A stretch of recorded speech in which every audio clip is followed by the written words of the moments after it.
Okay, now that more people have joined, I just want to start off by thanking you all for taking time out of your day to attend this meeting. And welcome to our first college Zoom session. Today we'll be covering two topics. Achintya and Sofija will first talk about how to research colleges to apply to and the different types of decisions, while Julia and Kelly will be discussing how to pace yourself with college applications. Throughout the meeting, if you guys have any questions, feel free to ask them in the chat. And at the end, we'll have a live Q&A session where we'll try our best to answer your questions. Later on, we'll update you guys on how you can access the recordings of these presentations, as well as the presentation slides on our Facebook group. So if you're not in that group right now, it's just called 2020toyou. And if you want to be able to access these resources, we'll be able to post them later on throughout this week. So with that being said, I'll hand it off to Achintya and Sofija to talk about their first presentation. Hi everyone, my name is Achintya. My name is Sofija. And today we're going to be talking about how to research which colleges to apply to and the different types of decisions. So a little about us. So as I said, my name is Achintya and I'll be attending Purdue University in the fall with a major in aeronautical and astronautical engineering. If you ever want to reach out to me, you can reach out to me on Instagram at achintya._. And as I also said, my name's Sofija, and I'll be attending University of Colorado Boulder in the fall. My major is environmental design and architecture. If you want to reach out, my Instagram is Sofija TANN. So the main topics that we have for today are college tiers, how to choose which colleges to apply to, and the different types of decisions. So let's start off with college tiers. So many of you may have heard already, but most people like to say you have your dream or reach tier schools, you have your target schools, and likely schools. A lot of people generally call likely schools safety schools, but I personally don't like that terminology just because it gives you the feeling that some schools are easy to get into. And honestly, if there's one thing I learned from my whole college application process, it's that the application process is very it can be very unexpected. Like a lot of stuff which you don't expect can happen. You can get into places which you don't expect. You can get rejected or waitlisted from places you do expect to get in. So anyway, so each tier is different from person to person. Some people may have better. No, okay, I'm not going to say better, but like some people may have different schools in their likely, whereas other people may have that same school in their target. And this mostly depends on a person's stats, which are their GPA and their SAT or ACT, as well as the acceptance rates. So first off, Dream or Reach. So these are the schools which you think are the schools you'd really want to go to, but are really hard to get into. And these are generally super elite colleges. For example, many people's Dream or Reach could be something like Stanford or Harvard, something like that. A lot of times your stats would be around the 50th percentile, but as you get closer to the top, once you start reaching those 3.9s, 4.0s unweighted, and those 15, 60s and stuff, you're pretty much already at like the 75th percentile near the top. And that's where the acceptance rate comes into play, because a lot of students who apply to those colleges have those perfect SAT scores or perfect ACT scores and perfect GPAs. So at that point, you're going to be considering the acceptance rates. So colleges like Harvard and Stanford, they have super low acceptance rates, somewhere around like 12 or 10%.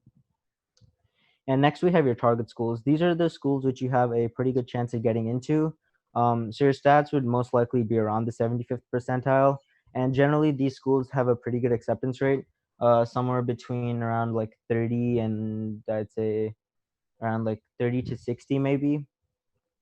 And likely schools. These are schools which you think you'll almost definitely get in. And your stats should be well above the 75th percentile. And these schools generally also have a pretty high acceptance rate. Some schools, some of the likely schools I applied to had like a 75% acceptance rate.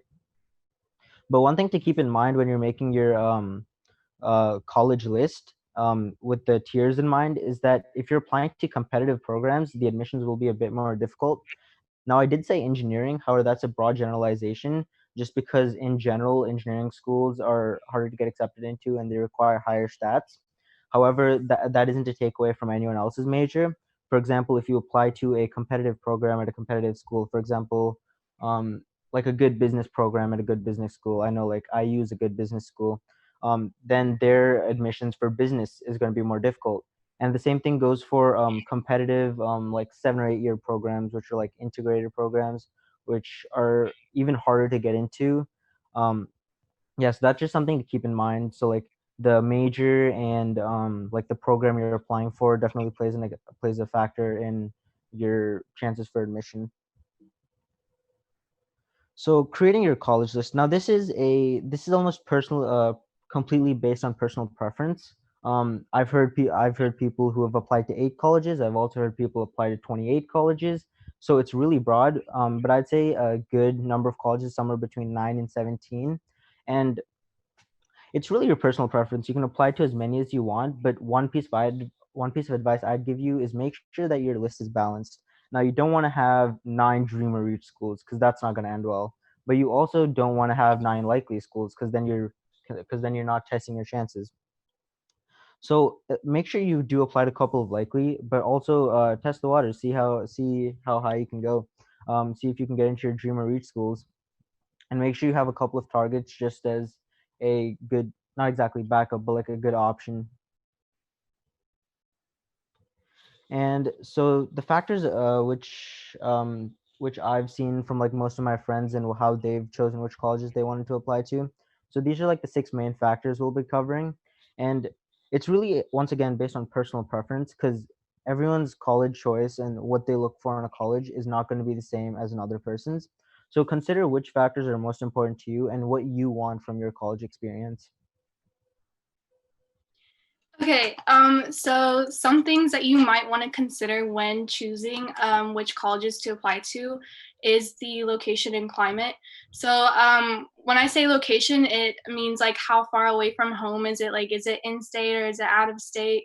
The area around the campus. So like some colleges are in a city while others are a college town. So like a college town is where the town is mainly dominated by the university population. So like most of the people that are in that town go to like the main university there.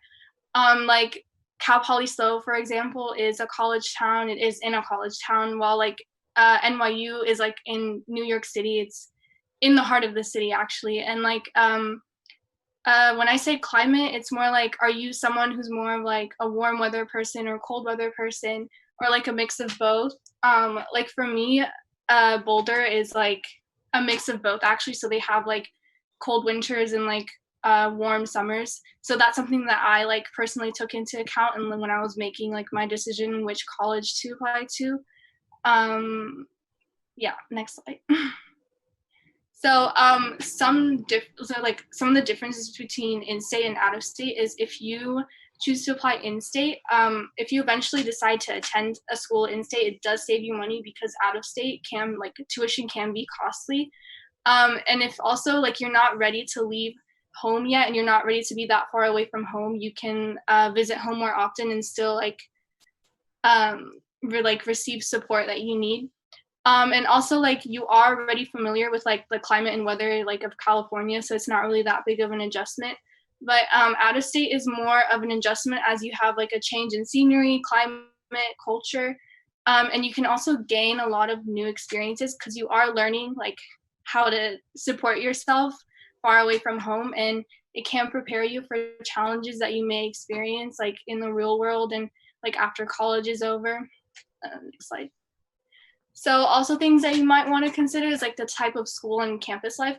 So there is a difference in size between public and private schools. So my school, for example, is a public school and it has over 30,000 students. But other private schools can be like 10,000 students or less. So like with the size, there is a difference in the faculty to student ratio. So like some classes can be like 300 students with like one professor, while other classes can be like smaller and you have like you have more opportunity to build a relationship with the professor than you would in a larger class. I'm not saying it's not possible, but it is like a little bit more difficult. But it also depends on what kind of major you're choosing to do.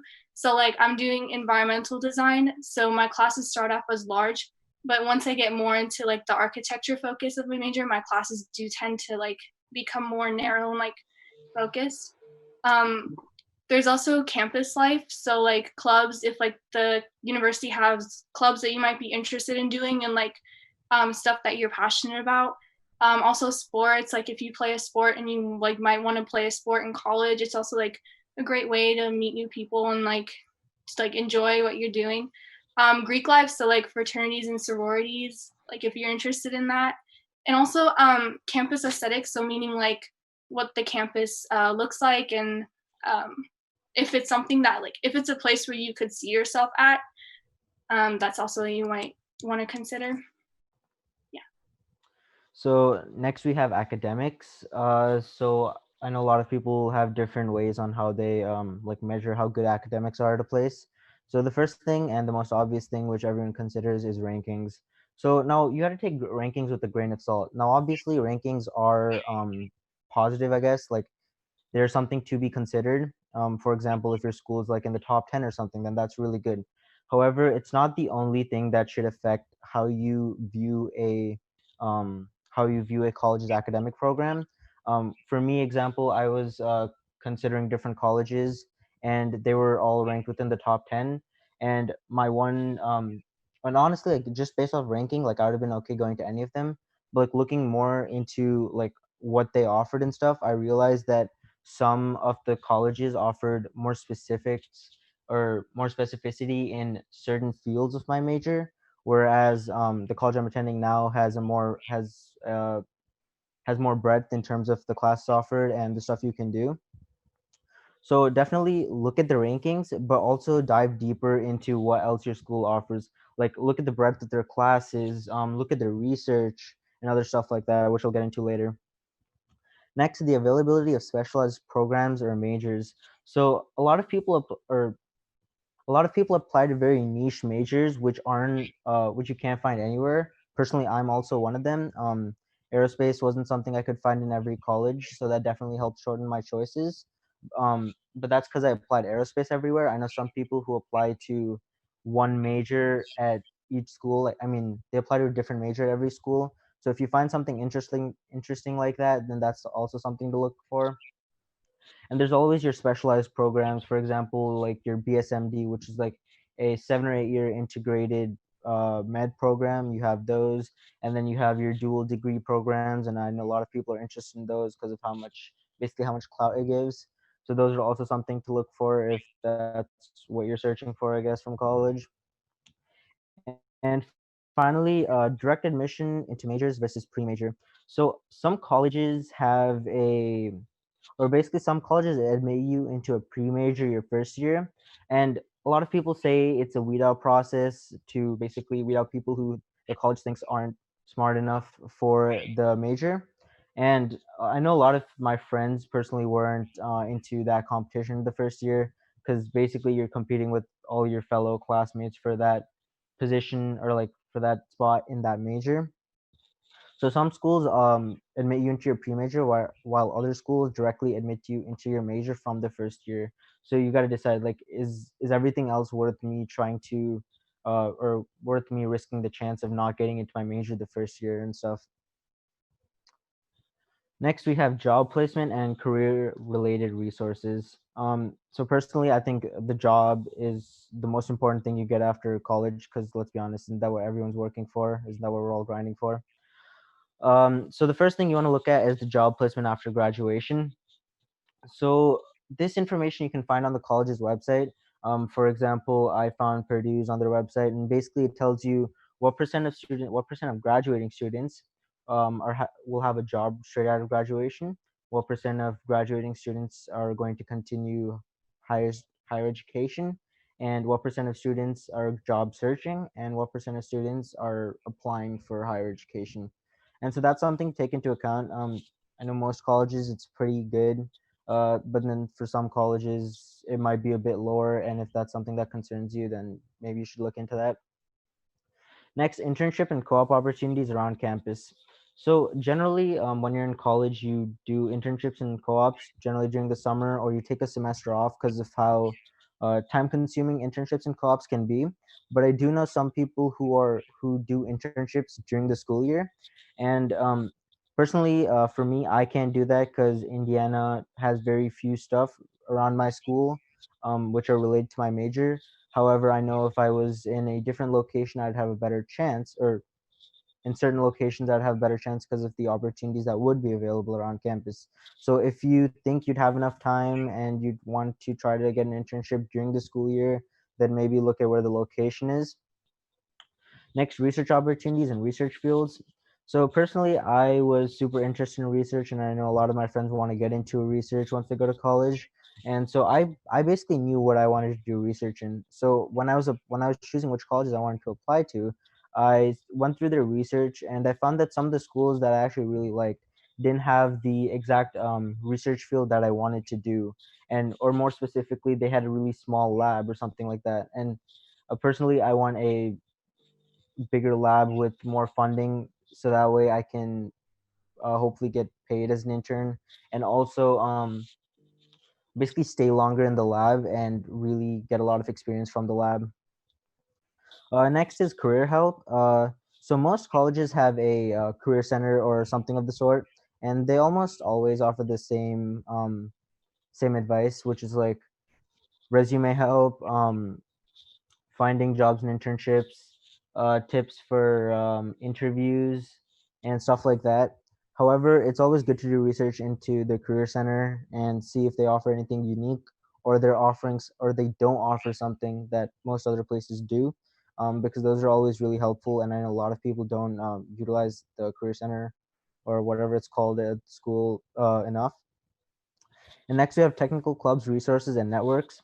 So technical clubs are really important, especially to recruiters, to show that you have experience in the field. Um, so I know when I was applying to college, I searched up a lot of the clubs because I've heard of a couple of clubs which I really wanted to do before I even applied to college. And there were a couple of schools which I was going to apply to which didn't have those clubs. It didn't really make or break. It didn't really make or break my decision, but it really influenced me into deciding whether or not I wanted to apply there, or even if I would go there if I got in.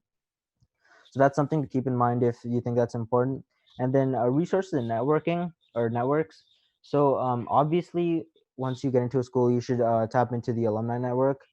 Every school takes pride in their alumni network. It's definitely something you should try to utilize. However, other than the alumni network, you always have your professional societies and stuff like that. For example, you have your major related societies. For example, like there's the Society of Engineers, and then you also have like the um, the more specific ones. Like for aerospace, there's one called AIAA, and there's stuff like that which you just want to look into because those are really good networking events, I guess, and organizations which can help you in the long run. And also resources. So professional resources. I know a lot of schools have an organization in which entrepreneurs and founders and CEOs come back to school, and they help student entrepreneurs with their startups or whatever they want to do. So if that's something you think you want to do in college, then maybe you should look into that. And finally, career fairs. I personally think career fairs are really important because that's probably how you're going to meet recruiters, how you're going to get jobs. So I know at least for Purdue, Purdue has a a major engineering related one, and then it has just one specific for aerospace. So those are two career fairs in a year, which attract a lot of recruiters. So that's something I definitely thought was really cool. But I know a lot of other schools just have one big one, and so it's really up to what you think about the career fairs and stuff. But that's definitely something you should look into because I think jobs are important for everyone after they graduate. And finally, price. I know price is a major talking point for a lot of people, especially because in the Bay Area, we all make a lot compared to other states. However, it's not that much when you actually take into account the cost of living here in the Bay Area, and that's why we don't qualify for much need-based scholarships. So the cost for overall attendance. So first you want to consider in-state versus out-of-state. In-state is generally cheaper than out-of-state. However, some out-of-state schools do give scholarships, which can bring down the price drastically. And another thing you want to consider is public versus private. Now, we all know that public is much cheaper than private. However, privates are more willing to offer merit-based scholarships than publics. And I think out of all the privates I got into, I think like either one or two didn't give me merit-based scholarships. So I got like I got a lot of money from private schools, so that's definitely something to keep in mind. And lastly, the availability of merit scholarships. Since a lot of us, okay, I don't want to generalize, but a lot of my friends at least didn't qualify for need-based scholarships because of how much their parents earned in living in the Bay Area. So that means most of us had to look towards the merit scholarships for scholarships, right? And so you should probably do research on the school's website to see what type of merit aid they offer and how much it can basically lower the cost of attendance. Because if it's something like 2,000 or something, like all money, like however much money you get is good, but if you're considering like a whole 50,000 or something like that, 2,000 is just a small amount compared to that, and you need to talk to your parents and see if they'd still be willing to pay that 48,000 to go to that school. Just something to consider if that amount of money would be enough for you, or you'd have to look elsewhere to either get that money or a different school. And one more thing related to price. Now, in the beginning, I talked about building a balanced college list, and I told you could apply to as many as you want. But what I forgot to mention was that college applications cost money, and that money starts to add up. Um, I know people who've dropped like 1,500 on college apps, 1,500, 1,700 just on college apps, just on applying. So you need to consider how much each application costs, and whether you'll be able to, or whether your parents want you to spend all that money applying to all those colleges. And yeah, and this, we talked about a lot of information, and you might be wondering where you can find all of this. Now, most of this you can find on college websites. You just need to search whatever it is on Google, and you'll probably find it. However, also utilize unofficial resources. College Confidential and Reddit were something I used pretty often when I was trying to figure out what schools to apply to. Um, Also, watch YouTube videos. A lot of YouTubers who go to school or go to college make videos like 10 things I wish I knew before I attended college, or stuff like that basically. And it really gives you insight into what that college is really like, because they're not sponsored by the college to do that. It's really just their unbiased opinion as to how that college really is. And one more thing is, if you reach out to admissions counselors are always super willing to give you information related to the school. So if you can't find anything on the college websites or online, they're always a good place to reach out, and they'll most likely try to help you figure out whatever your question is. Okay, so there are different decision types when applying. So if you apply early decision, obviously you'll get your decision early. This is something that you might want to do to like one of your dream schools, or like a school that you want to get into. Like it's like at the top of your list, because it does give you a small admissions boost. There's early action, which is the same as regular decision, but it is a little bit earlier, so you do get your decision earlier.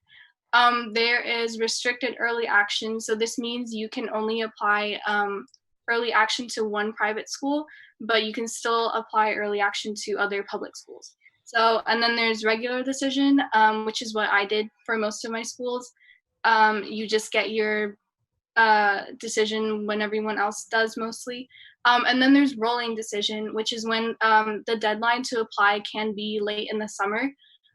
So the earlier you apply, the earlier you'll get your decision. Like I applied to Arizona State, for example, and that's a rolling decision school. And I got my decision back in like 3 weeks. So yeah. Yeah, and just speaking to rolling decision is it's generally till spaces fill up. So you generally want to apply as soon as possible.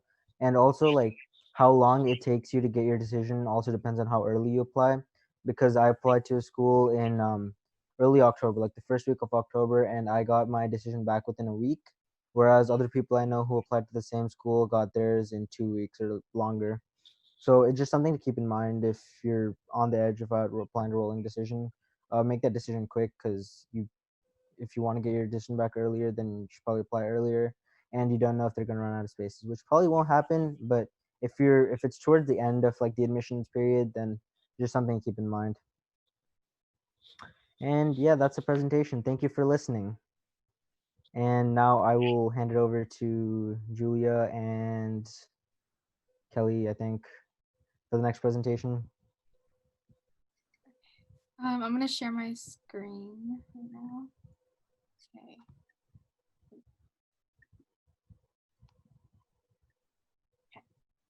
Hi guys, thank you for coming onto the call. And today we will be talking about how to pace your applications.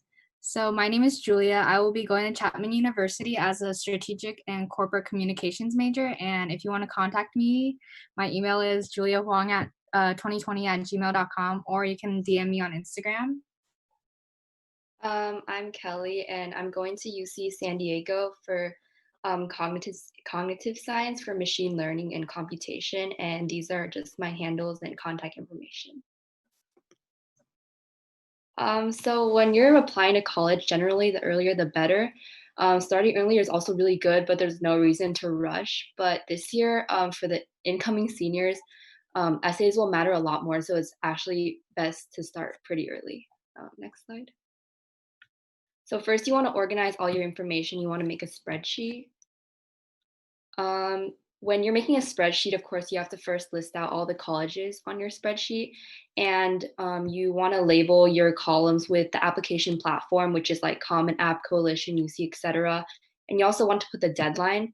I think I would recommend putting early action, early decision, and regular decision deadlines because you never know when you're going to change your mind. You also want to include the number of recommendations needed for that school, the fee, whether it's a safe target or reach, and also the number of essays and supplements. Okay, so this is what I use to organize my colleges. So instead of doing target, safety, and like reach schools, I organized it by the type of school. So like UC, CSUs, in-state, private, out-of-state. And I would put the due date, and like maybe if it's like earlier, I would put it in red. And as you can see, the UCs and CSUs do not need teacher recommendations. And also I put the additional supplements. And some of the schools I know for like Baylor, their supplements were optional. So you don't have to do them, but I recommend that you do. And then Fordham and Northeastern, you didn't need any other supplements. You just needed your personal statement. And for the fees, as you can see, they do add up. Each one is like $70, but I'm pretty sure if you email the school, you can get a fee waiver. So for essays, you want to start when summer hits. So this is the summer timeline. It's kind of just like something that you can refer to and where you should be meeting certain milestones, but it's not something that's like a hard deadline. You shouldn't really be following it. For me personally, I didn't really write my essays on like a schedule. I just told myself I need to finish this and this by this time. So it was pretty flexible. But in the early summer, you should first open up Common App and Coalition. They also have a lot of information on the apps about the fees and the number of recs and the type of recs you need, like from which teachers. So you can use that as a resource to kind of like put that on your spreadsheet as well. And for UCs, you should start looking at their past prompts. You want to brainstorm essay topics first and start writing drafts. At this point, you should really just be brain dumping. And since the prompts really aren't out yet, you should just be thinking about what you want to write and then kind of referring to past prompts and matching it up with the topics. And by July, you should be building and extending your material. By August, all of the official application prompts and supplements will be open. So by then, you can kind of use your brain dump from before and then shape them into drafts that actually answer the prompt. And you want to keep modifying. After school starts, you should definitely be more cautious of the deadlines. If you're doing early action or early decisions, this is the time where you should be doing your final edits and preparing to submit in October, because usually the filing period is November 1st to November 15th. As for UC apps, the filing period is November 1st, November 30th. So you also want to, keep in mind of that deadline and then finalize your essays and submit about a week before the deadline or even earlier. This is just a recommendation because for UC apps specifically, like the last few days that you can submit it, sometimes there's like overflow and then it starts glitching and you can't submit it. So there's been problems in the past. Also, what I mean by finalizing essays is you want to start cutting down to the word count. You shouldn't be cutting down before or too early because you never know what you're going to come up with later. And, you should always be minimizing the stuff you're going to put in your essay at the very end. For other applications, you should finalize late November to December and then submit in December because usually the apps are due in January, early January. As for CSUs, the filing periods are October 1st to November 30th. So that's the same deadline as the UC apps. And there's no essays. So for these ones, you just really have to fill out your information, and it's not much work, I think. You have to do it. Also, senior year workload is a lot. So you don't want to procrastinate on your apps. You got to think of it as another project or another class. And you should just keep building on it. You shouldn't be like leaving it for later. You can work on apps anytime during free time or whenever you feel like you have inspiration. For me, I didn't really designate any one time doing apps. It was just whenever I felt like I had something to write about or I had inspiration. That was when I wrote about it. But you can actually just, put side time during advisory before bed on weekends, and you can just work on your apps with your friends as well. So some other tips I recommend is you make a folder right when college app season, so in the summer. So you can organize these folder based on like the college app website that you use, such as Coalition, Common App, or the UCs. Or you can organize them for like by each specific college, like NYU, UCLA, any of that. And then another tip is each document with different college apps or sites. It's like the same as folders, but in each document, you would have like the different prompts. For what I did was I did it by the different websites. So all the UCs had like the document had all their prompts on it. And then the coalitions had like the different schools and the different supplements. Or you can have like one for personal statements and then one for supplements, because most of the time the personal statements are pretty similar. Like, oh, what's one time you showed leadership or a challenge you overcame? And then you should definitely have a brain dump document, because I remember when I was like, if I was in the shower and I had like an idea in my head and then I wanted to write about it later, I would forget about it. So definitely have a brain dump document because you will forget. And then, like Kelly said before, submit your apps at least a week before, but the latest is like at least 3 days before, because you do not want to leave it till like 11:59. This is not like your school Turnitin essays where you submit the minute before. And so some additional information and materials like letters of rec, sending scores, and transcripts. So for letters of rec, I recommend that you build relationships with your teachers starting freshman year. So then they get to know you, they get to know what type of person you are. Like when they write the recs, they don't want to just see like, oh, you're a good student, you pay attention in class. They want to see like how well you work with your peers, how like if you ask questions in class, if you don't understand anything, and like how well like your leadership skills are. And so you would approach them, I would say, at the end of junior year or in the beginning of senior year. It honestly depends on the teacher, and they will probably tell you. But I know a lot of people who approach their teachers in the beginning of senior year. Just make sure that you provide them with like a resume. And I know for like Ms. Sharma, for example, at Irvington, she asked me to write my own letter of rec, and then she would edit it or like sign it off. And so for AP and SAT score, they do get a little pricey, but you can look at each different college and see if they do require the official before you submit your application, because I know for like University of Portland or other schools, they only require the unofficial one. And for the UCs, make sure you only send it to one UC, because you're going to be paying a lot if you send it to all, because if you send it to one, it kind of just sends it to all of them. You don't need to send like 7 different ones. And then don't send it later than 1 to 2 weeks before the application deadline, because you're going to be paying a lot more for express shipping, which is unreasonable. And then, yeah, you send it from College Board. And for transcripts, please be on the lookout, because it comes out, I think, in the beginning of senior year. And they don't, like, the school doesn't really notify you about it. You kind of just have to, like, be on the lookout for it and ask your friends.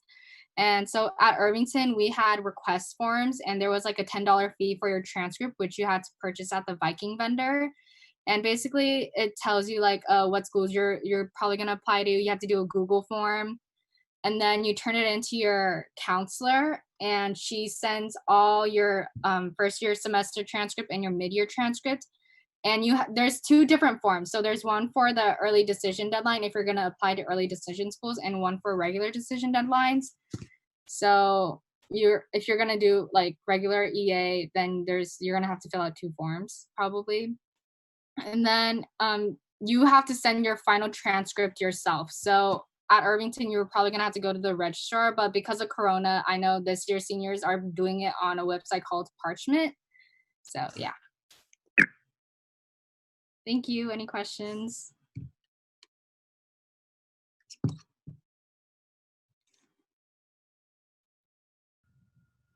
So now we'll be opening the floor for Q&A, so you guys can unmute yourselves to ask any questions you guys want, and the host will answer the questions.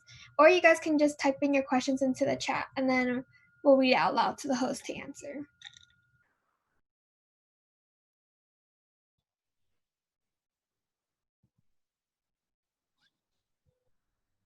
Someone in the chat asked, how many APs should I do, and how do we know which colleges look for APs? Does anybody want to answer that one?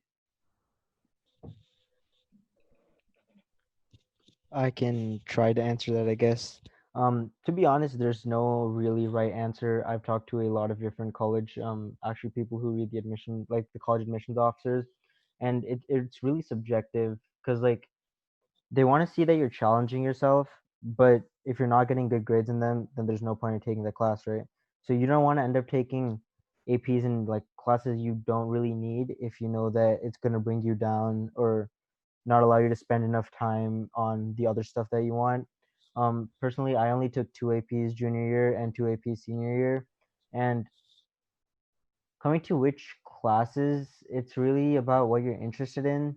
Because if you're not interested in it, then you're going to feel like it's a chore. Basically, you're not gonna if you're interested in it, it's much easier. Because I know I was interested in chemistry, and I know Lee's a really hard teacher, and if I wasn't interested in chem, that class would definitely not have gone as well. So yeah, just take what you're interested in and make sure you're like pushing yourself, but don't make sure you're pushing yourself so far that you can't accommodate for everything else. Yeah, something I want to add to that is that the main point of AP classes is to take the test at the end of the year, and then from that test you get a score that might allow you to waive out of a lot of college courses. And this means that you can skip a lot of intro courses and save money on those classes, because even though an AP test is $100, those courses are probably going to be more than thousands of dollars. So being able to waive introductory courses is the main benefit of taking AP classes, in addition to everything that Achintya said. I just want to add something about Parchment real quick because I see someone asked in the chat. I know it's like really early to be asking for your transcripts already, but I had to contact my counselor for my unofficial transcript for community college because I'm taking classes over the summer, and it took a solid like week and a half to get to me. So that's a pretty long time because I remember when when I asked for it in person during the school year, I got it way faster. So when you're actually like applying to college and you're using Parchment for your transcripts, probably try to get it done as soon as possible so that just say you get your transcript before and you don't like had to miss out on the deadline because you didn't get your transcript.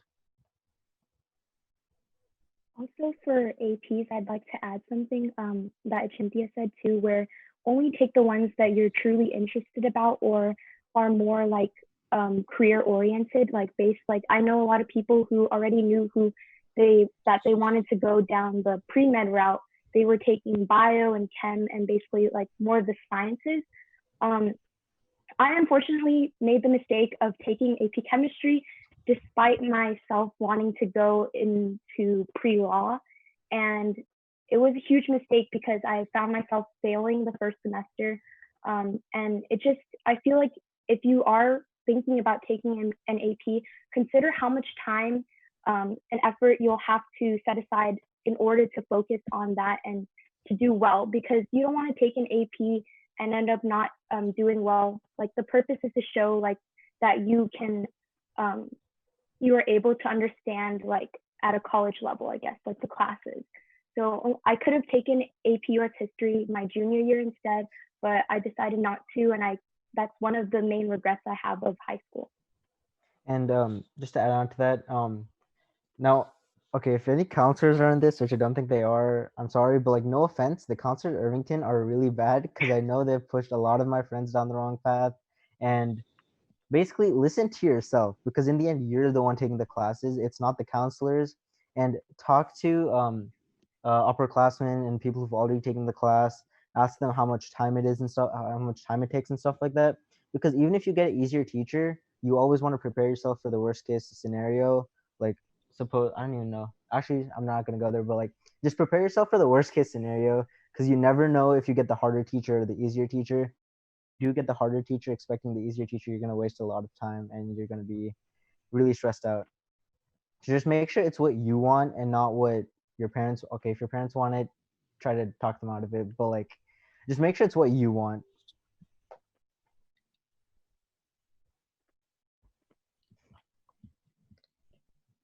Okay, let's move on to another question.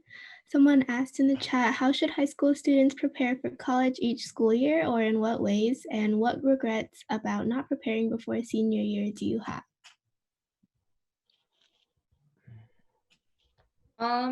I think for me, freshman year, I was not very familiar with like what you had to do to prepare for college. I was mostly just there to learn, you know.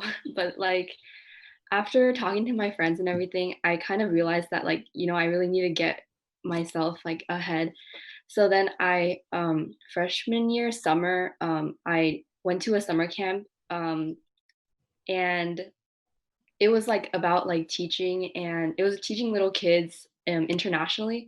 So it was like an experience for me, and I went again the next year because I actually want to teach in the future, like hopefully to become a professor. So for me, it kind of became career oriented. I didn't really know what I was going to do before, so that kind of helped me see like what I really wanted to do in the future. As for other years, since I was really interested in neuroscience, I um, I just started taking APs that were relevant. So like the sciences, like biochem, psych, um, and I think like overall, like you want to join extracurriculars that really interest you and you know that you think would benefit your career, but also ones that like you just have a like a passion in, but you don't have to like it doesn't have to be career oriented. Like for example, you can do something, you can just teach little kids, but you can go into something like you can be an engineer, something like that. Because in the end, like all your experiences will just compile into your essays and your supplements. So I think either way, your experiences in high school really do define like the individual you're gonna present to the application readers. I want to touch on like the second part of the questions, like the regrets. And I think one aspect that I regret before senior year is not developing a close or good relationship with my teachers, because I feel like I'm like shy, so I don't really talk in class or like talk. I talk to my peers, but I don't really talk to the teacher, and it's just like I'm just like not outstanding in class. So I feel like I definitely should have like asked more questions, gone to like their like outside time, and like, you know, been more like cooperative, because I feel like teacher recs do go a long way when during college apps, because like the colleges want to see the type of person you are, not just like your stats. Like stats do matter, but they just like for to like a certain extent, but colleges want to see like what the type of person you are when working with others, and like yeah. Okay, the next question is, what's the difference between the SAT and the ACT? The SAT is okay. I mean, if you know the difference between sections, basically SAT has 2 English and 2 math, while ACT has 1 math, 1 science, and 2 English. But really, it depends on like each person. Like, there's no like right thing to do. Just take a practice test for both, see which one you like, and then just go with whichever one you feel is easier. than a lot of people who've done bad on the SAT but have done well on the ACT and vice versa. So it's really like personal preference and what you feel fits best with how you take tests.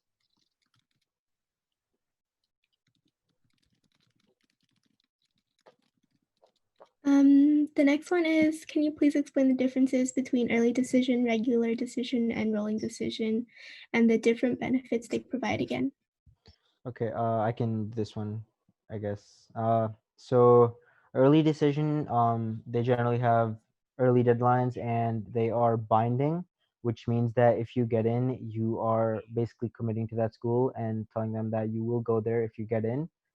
They generally provide a small, sometimes like they generally provide a small admissions boost, and yeah, it's basically it shows that you're really interested in that school, which gives the school uh, which basically makes the school give you a small, like a slight admissions boost. Um, Regular decision, it's basically a regular timeline. You apply and then you get your decision back like towards the end of the application period. There's nothing much to really explain about it. And then rolling decision, um, basically they have like a start date for like when they open up to accept applications, and you can apply whenever after that until their given deadline day, and they will consider your application for admissions as soon as you apply, whereas most other colleges they say they'll give you a decision on a specific day and time, whereas for rolling decision it's more of once we're done we'll just release the we'll release the decision to you. And also for rolling decision it's better to apply earlier because it's more on like first come first serve basis. So the earlier you apply, the higher likeliness of you getting in. I think that's basically what I've learned from rolling decision. And yeah. Also, I just want to say one thing. If you do choose to apply early, you want to do it to like a school that you know you want to go to, because it is binding, and yeah, it should be like one of your dream schools or like a school that you're like 100% sure of attending. Okay, the next question is, what advice do you have for current juniors this summer? I'm assuming this is for someone that's going to be a junior this upcoming school year. Mm.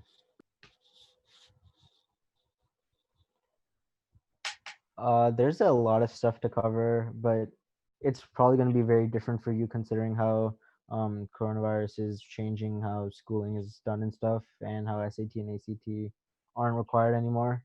But the most important thing I would say is don't um don't take on more than you can handle, because I know like everyone does that junior year. They do a ton of extracurriculars, they take a ton of APs, they self-study for APs, they take a ton of subject tests, and then they take the SAT and ACT, and at the same time they're starting to apply for summer programs. And oh, it's for rising seniors, my bad. uh Rising seniors, that's a whole different story. Get started on your apps early, and that's really it. Just focus on your schoolwork, make sure you don't fail classes. Yeah, rising seniors don't really have that much to do as long as you get your everything related to college apps done. So she clarified the question. The question was related to seniors. That's why I talked about seniors. Okay, let's go to the next question then. Do you recommend doing dual enrollment, and do they help raise your GPA? For those of you who don't know, dual enrollment is taking classes at like a community college at the same time that you're in high school. So you can do this in summer or during the school year. Or I know that if you take Chinese and like Spanish and like languages, that's dual enrollment with Ohlone College, but it doesn't raise your GPA as far as I know. Yeah, they're not part of your official high school transcript. They're a separate transcript from that college, so it's not going to raise your GPA. Another question is, what's a good GPA to get into a UC? Get into a UC. I mean, it depends on the UC, and also like it depends on the major, because the more competitive majors have higher GPAs required. Not required, but like the average is much higher, while some other majors is much lower.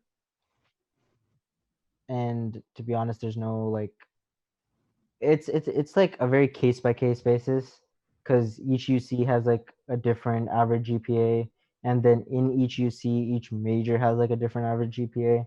So like I'd say you'd probably have to do some research into that, like based on your major and based on which UC you're aiming for. So I think I know like isn't the minimum to apply to UC like 3.0, but I feel like in my opinion, I don't know if it's like I feel like UCs are low key a shot in the dark where not everyone with like the highest scores will get in, or like even if you have like a low SAT score, you can still get into a UC and like a low GPA. It kind of just like depends on like your how well rounded your application is. To add on to Achintya, I know there was a guy that used to go to Irvington and he got into Berkeley, and I know like at the beginning of his freshman year he had like a 2.0 GPA, but then like over time his GPA went up and he still got into Berkeley. So like Julia said, it's basically a shot in the dark. And adding on to that, someone asked about how impactful ninth grade is, and the UCs don't look at your ninth grade or your 12th grade grades to factor into your GPA. So the only things contributing to your GPA for UCs is 10th and 11th grade grades. So if you're having trouble adjusting freshman year, that's okay because they won't look at your grades. I think it's also good to explore as many like clubs and extracurriculars that you've always wanted to try.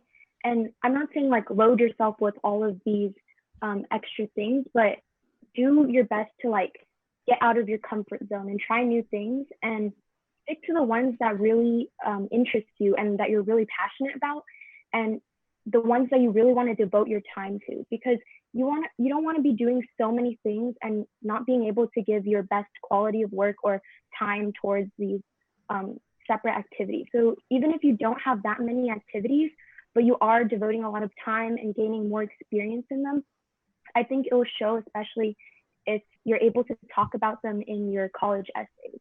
And I know a lot of people are able to talk about their experiences through those, and it just shows them like overall how well-rounded they are. Okay, let's move on to the next one. Did you stress about not knowing what career you wanted to do, and what were your experiences, and what do you recommend if you don't know what to focus on? I actually didn't really know like what I wanted to go in at first. So I don't know. I feel like it's all about just exploring your interests.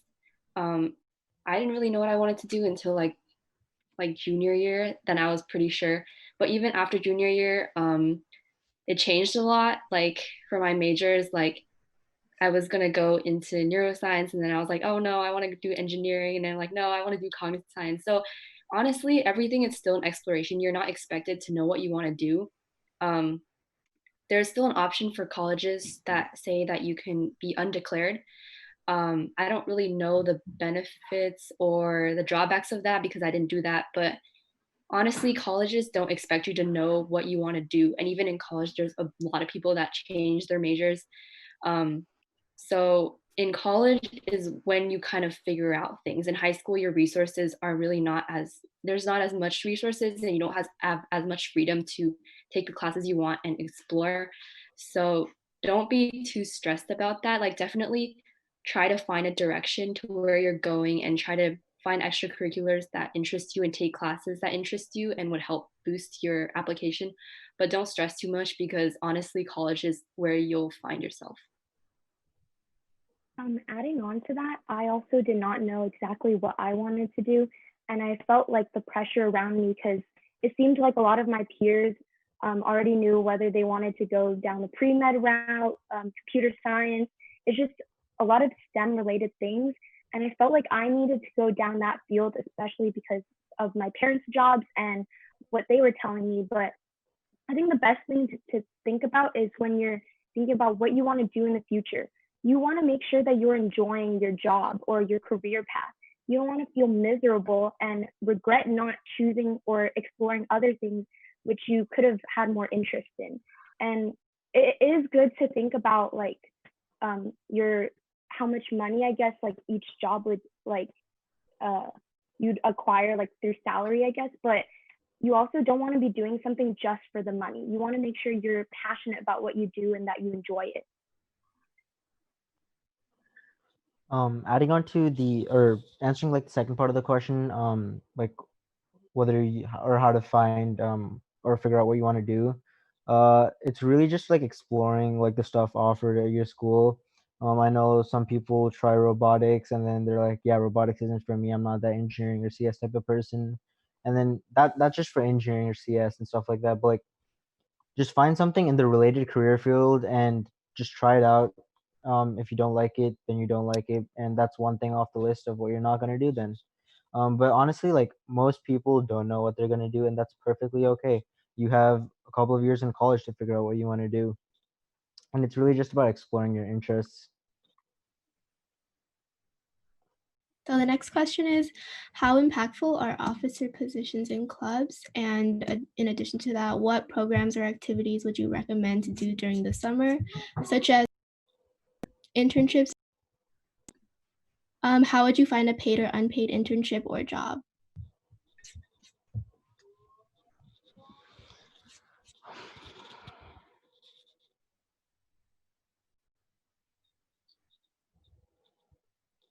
That's a lot of questions. I can start. I can answer the last one. How did you find a paid or unpaid internship or job? It really all starts with building experience, and I'll speak from my own experiences. Um, First thing I did was I started doing robotics, and after I got robotics, then I self-studied a couple of classes, which showed that I had the knowledge in said topic.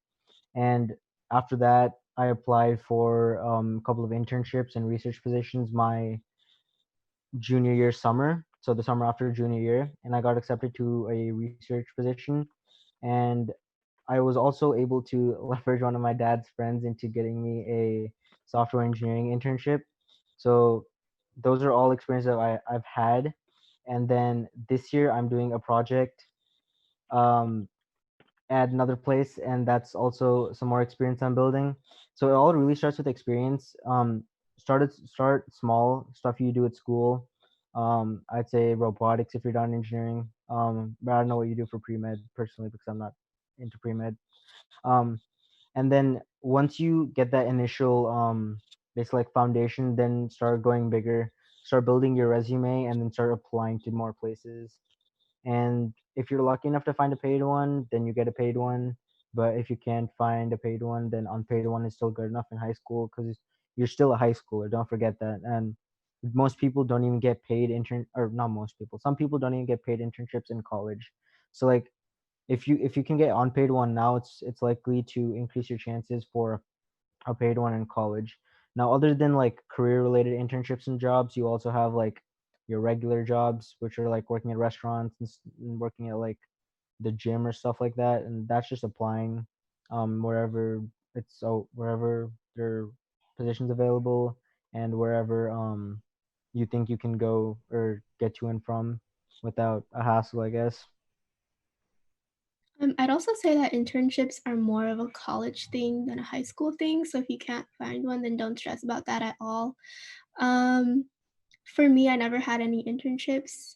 So it's really like subjective. Like if you want to apply for some, then definitely go for it, but it's definitely not required. If you want recommendations on different summer programs or volunteer programs to join, you can go on our Instagram page, and there's a lot of bios on there with a lot of seniors that have different experiences that are going into a lot of different majors. We've listed out different programs that they're a part of, and you can reach out to them to get recommendations to join specific programs if you want.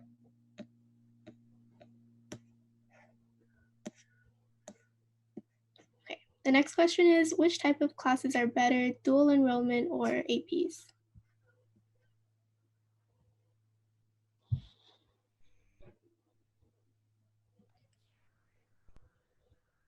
I wouldn't say there's anything such as better, but if you're taking APs in school, it does affect your GPA. Dual enrollments sometimes don't affect your GPA. However, and another thing to consider is that AP credit, or from what I've seen, AP credit transfer is easier than college credit. Some uh, some colleges don't accept all courses taken at a community college, or not community college, like they don't accept all courses taken because of like weird transfer rules and stuff. So AP courses generally transfer much easier than dual enrollment courses, in my experience at least. Also, I want to add on that some colleges, like I know most of the UCs accept your AP scores if it's a 3, but for example, Chapman, they won't, or like other privates, they won't accept it if it's under a 4. So you might have to get a higher score on that. And also for Chinese, if you're taking dual enrollment Chinese or Spanish, I think those are only UC and CSU transferable. So if you go to other schools, you might not be able to transfer them. Well, actually, never mind. But Spanish does transfer actually, so it does help, I guess. But that's only if you're gonna take Spanish in college, or else it just gives you like random credit, which you probably won't end up using. I feel like you should also keep in mind that dual enrollment and AP classes are both college level classes. So you can take your pick with the benefits of both. Our next question is, do colleges care about consistent job experiences, and do colleges like it if you have a job in high school?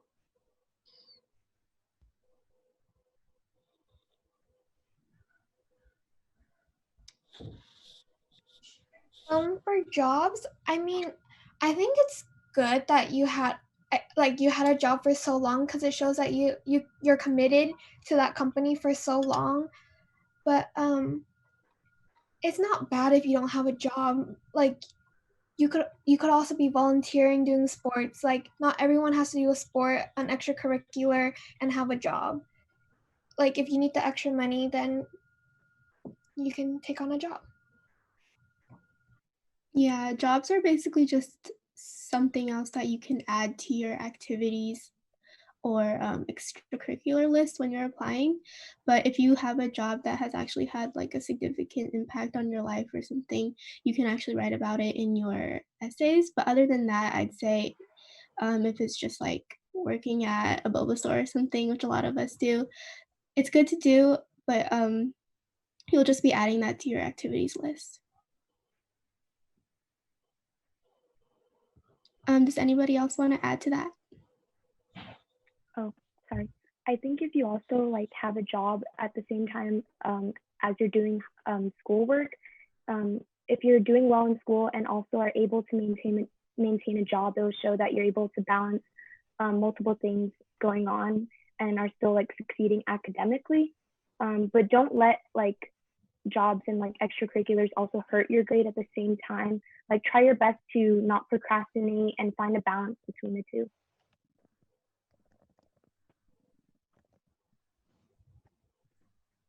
Someone else also asked, how does volunteer and humanitarian work look on your applications?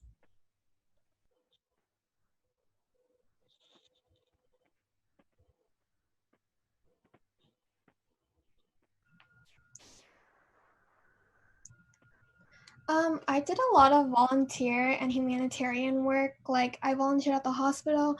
I taught to a lot of impoverished kids in the Bay Area. And I mean, like obviously none of us work in the admissions office, but like it shows that you have like characteristics of sympathy and that you want to give back to your community, like being able to live such a privileged life, like taking what you learned and giving it back to your community. Adding on to that, I just want to add that like don't like only volunteer just so that you can add it onto your college applications. While I was volunteering at the hospital, I know a lot of people were just trying to get as many hours and build up as many hours as they can until they reach like the certain amount that would allow them to acquire those hours. And it just, I feel like it doesn't reflect well on you because you kind of like question, are they only doing this for the college apps or are they doing it for themselves? don't like just do it until like the minimum amount that you need, you know, like if you really enjoy humanitarian and volunteer work, then by all means, like keep doing it, but just like stay true to yourself if you're going to do those things.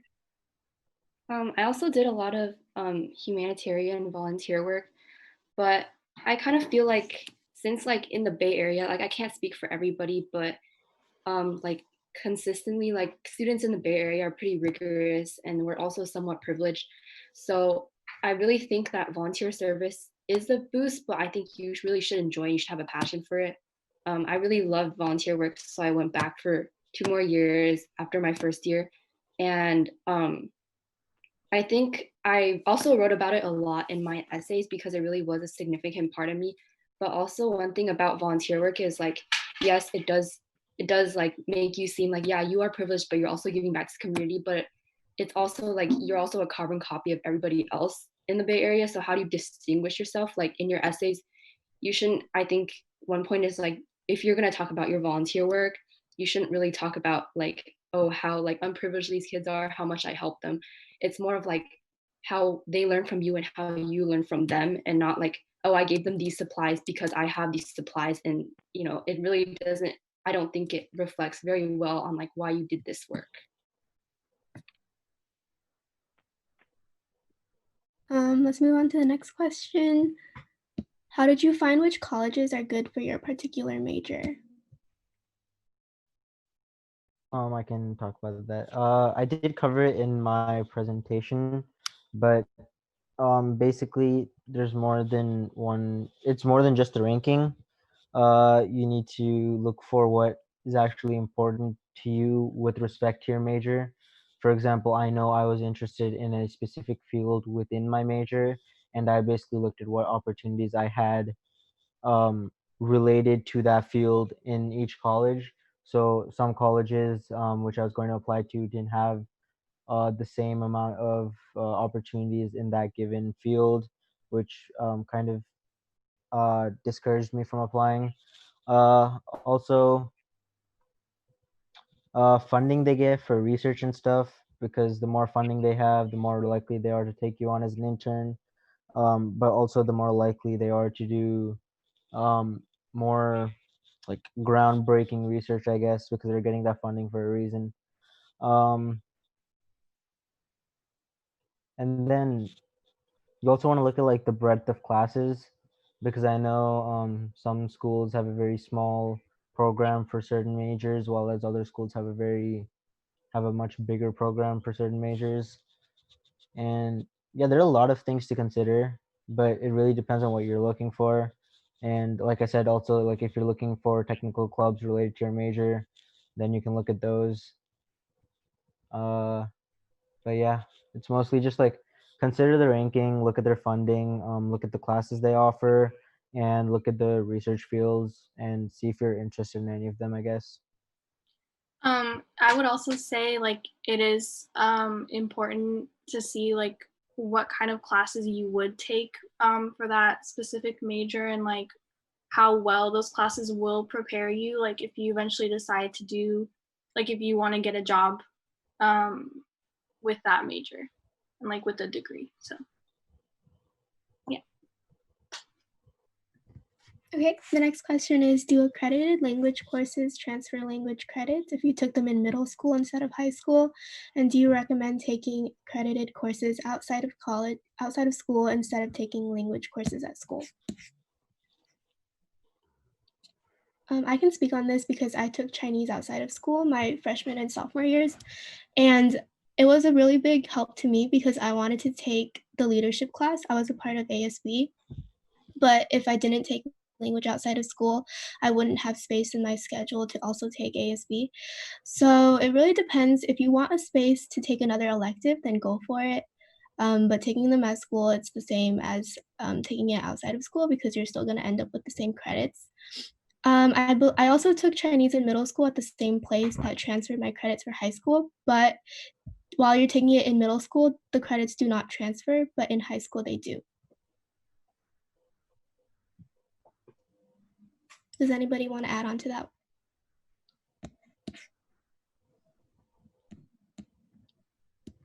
Okay, I'll move on to the next question then.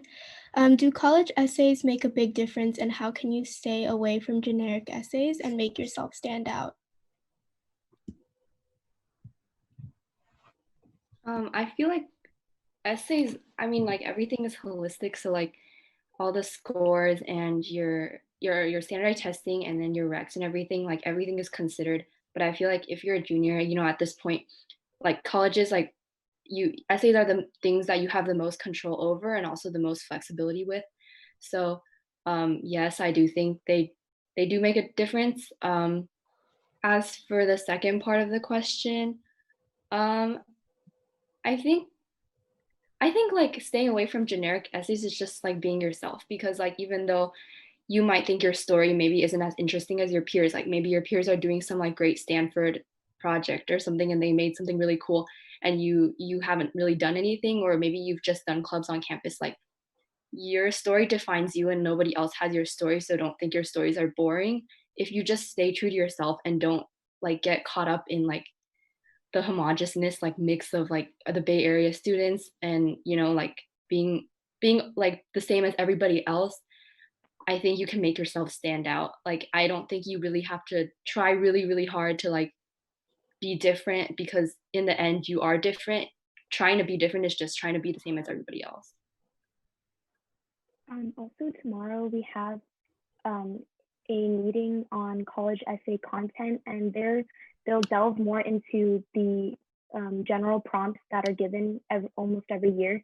And I think over there you'll learn more about which categories each prompt falls under. Like I know there's some about talking about leadership. There's some about like how you give back to the community, or some supplements even talk about why you want to go to this school and certain things like that.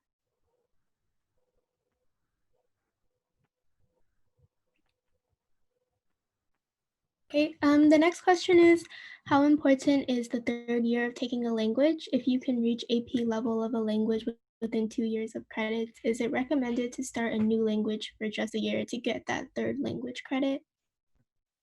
I highly suggest you not to start a new language because they want to see that you stayed with the same language for like 3 years or 4 years. It just shows your commitment, and I don't really know. Does anyone have to add to that? Yeah, I mentioned before that I took Chinese outside of school. So freshman year I took Chinese 4, and then sophomore year I took AP Chinese, and then after that I was done with my language credit, and I did not get that third language credit because you don't need it to graduate. And since if you finish AP, that's the highest level that you can finish, and it shows that you like took those competitive courses.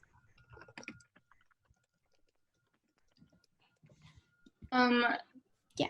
Sorry. Oh, go ahead. Like, I kind of made the mistake of taking French 1 freshman year, and I like didn't really like it. And I was like, I don't know how I'm gonna do like 2 more years of this. So then I switched to Spanish, and then I like did the 3 years. But like as Anne said, it is important to stay with the same language like for all 3 years, and like especially if you're I mean like most colleges recommend that you have 3 years of a language.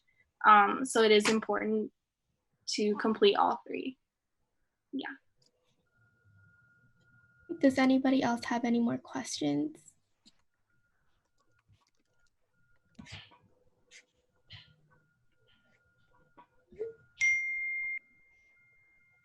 If not, then we can end this here. Thank you everyone for joining. Does anybody else have anything to say? Lauren, Anne? Thank you all for taking time out of your day to attend this meeting. And if you guys know anyone else who may have missed this first meeting or may have joined a little bit later, just let them know that we do have another meeting which will cover this exact same presentations from 8 to 9 p.m. tonight. And also that we will be posting all the recordings of these presentations as well as the presentation slides on Facebook. So if you are not in our Facebook group yet, make sure to join so that you can get access to those resources. Tomorrow, our topics are going to be about college essays. So if you really want to learn more about that, you're welcome to join us again. Just to add on to end this, you guys can always feel free to like reach out to us privately, or you can DM us on our Instagram account and we'll reply you. Thanks, guys. Bye. Thank Bye, you for joining. everyone. Bye. Thank you.